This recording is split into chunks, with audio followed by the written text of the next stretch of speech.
Hello and thank you for watching another Right Way training video. In this one, we are going to talk about setting up your preparers. As you have already learned, everything with regard to setup lives under our configuration section. So I'm in the office as an admin. I'm now going to set up my preparers. I'm going to click on configuration. I'm going to grab my preparer setup or click into my preparer setup here, click select over here. And I'm going to add a prepare, which is down there at the bottom left corner. I think we'll ask them to add that at the top as well. But we got a lot of sample preparers, which is a great name for this guy. Sample preparer. Never put in their social. It's not required. We have the PTIN numbers now, so let's leave their social out of it. Put in the default PIN. If they have a CAF number, go for it. If they've got an RBIN number, that's only if you're using Republic Bank. So in your office, if you're set up with Santa Barbara or Refund Advantage or Refundo, you're not going to have one of those. And it asks you to validate it, and I never know what the correct one is. We're going to go ahead and put in their PTIN number. Now, there are a couple of settings in here that are important if you want to set it up this way.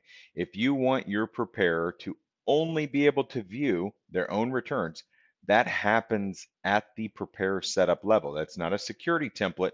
That is a preparer configuration.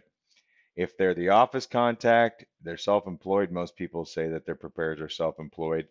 Quick side note, be careful with that. The IRS is heavily looking at whether or not they're truly a contractor or actually an employee. So we've had users that have had issues with improper classification and ended up owning some penalties. But anyway, self-employed or prepare. If you want to force them to use the user guide, which is the slower entry method, but it's for the inexperienced, maybe you put them on a probationary period. They use the user guide until they get it figured out and they've got a little more experience, and then you flip them over to where they can navigate using the other options. Up to you. This is for your acceptance agent's information if you have it.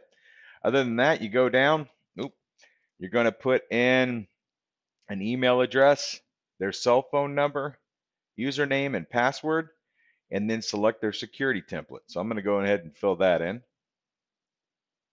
All right, so I filled it in. We created a username and password, and I'm going to go down here and look at under security template, show definition.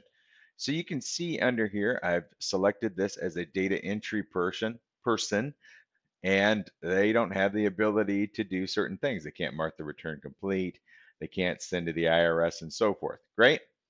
So I'm going to copy my username. We're going to click continue here. Save that prepare. I'm going to now log out and log in as this individual.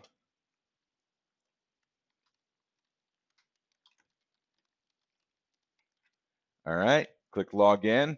And what is really cool is that you can see that they have an entirely different menu than what I had as the admin, right? They can see start new return, import app users, and client search. That's all they get.